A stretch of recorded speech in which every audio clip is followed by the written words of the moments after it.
I have watched the first 2 episodes of the Percy Jackson TV show twice now, and it looks good. And I don't want to nitpick on an adaptation of something of a book series that I have been a fan of for a decade, and I've waited for a good adaptation of for a decade, especially since it is much better than the movies.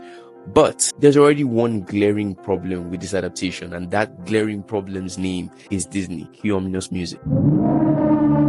So what has Disney done this time? I'm glad you asked. Well, the same thing they do to all of their intellectual property to protect that shady mouse brand. They've nerfed it because they think that children can't handle darkness or depth in a story. They make a shallower version of what it should be and then slap a PG-13 label on it, telling everyone who is going to criticize its level of quality that it's made for children. As though The Hunchback of Notre Dame, Pocahontas, any old Disney, any pre-2000s Disney movie what didn't have the depth and darkness and yet was still made for children. Mufasa's death scene. Come on, people. And of course, I'm seeing that this is hurting the Percy Jackson series much like it did Star Wars lightsabers and Marvel Comics deaths, dialogues, and storylines long before this. So here's a list of crimes against Percy Jackson that have been committed in the name of children's content. There's only 3, so stay with me. Dionysus, Mr. D, the god of wine, parties, and madness, feels like a joke. There is not an ounce of menace out of this man so far, which is disappointing because I took one look at the actor, his first few scenes, first few lines of dialogue, and I said, yes, maybe we'll finally get a version of Dionysus that isn't just a bumbling, drunk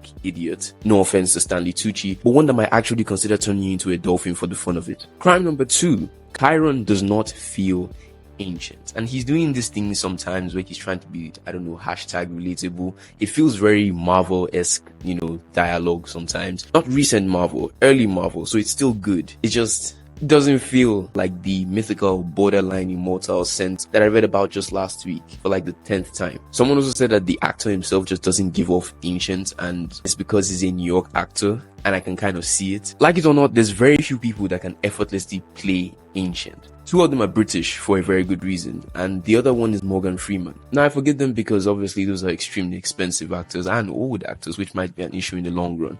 Would have killed for some Ian McShane as Chiron though, but the truth is that the bar is high. But then also I feel like this is something that they should have actually taken really seriously, because Pierce Brosnan plays Chiron in the movies, and even though the movies are quite shite, The Lightning Thief and his portrayal of Chiron is certainly better than this. But this third one might be a bit contentious. Gabe is no longer a frightening, borderline, abusive stepdad. He's been switched out by another type of terrible stepdad, a more modern kind, the New York City soy boy. And while I don't mind this very much because he essentially serves the same purpose narratively, which let me be a nerd and tell you about it, the beautiful Sally Jackson marries this beta male. Pick any one of them, they're all trash, because he's such a low value human that his stench covers up the smell of Percy's godlike genes. So it works whether he looks abusive or whether he looks like he could barely hold a conversation with a waitress. A deadbeat dad is a deadbeat dad. But now it introduces a small problem for me watching, because instead of wanting Percy to beat him to Hades, I kind of want him to go to therapy, get a job, watch some Andrew Tate, Now I tricked you, I lied. This is a side note, but I still kind of lied. Call this like 3.5, maybe 4, depending on how good your math is. But there's also Clarice. Clarice looks like she just came from the set of Wizards of Waverly Place, which is fine. Honestly, seeing her first of all, I was like, eh? But then she nails all the expressions. She nails the menacing, mean girl-esque energy that Clarice would have if Clarice was described like that in the books. And the absolutely gut-wrenching scream she does when her spear gets broken is amazing. Definitely this is one of those castings and makeup choices that I have nothing against, because quite frankly, she kills it. She understands this character. And also, it's not really a crime, because I see this as the anti-Gabe change, where it's a change that I think doesn't really change the way I feel about the character. Because whether a bully's makeup is being done by the Aphrodite cabin or the Hephaestus cabin, she is still a bully, and you should punch her in the face. And it's weird because in the end, I find these changes that Disney makes to these IPs to be absolutely BS. Not only are those stories fun to watch and also PG rated, they definitely have the longevity that they do because they were not just babying the audience and spoon feeding them, children safe content. This is the way I think about this, is because those stories have a great sense of truth.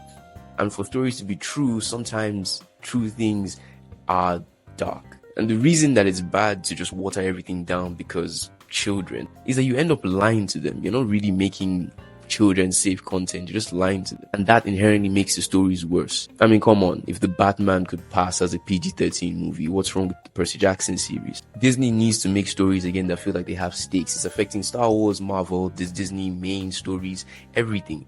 They need to make stories that feel like they have bite in them. But speaking of stakes, because I know that most of these things are character issues, just minute character issues. I will say though that the thing that does feel very good about this adaptation is the fight scenes, because they look and feel like someone might get shanked British style at any point, which, as we all know, is super bad for you. What do you think? Is Percy Jackson feeling nerfed? I'm waiting for you below in the comments. My name is This is Cards and Reels, and I'll see you soon. Peace.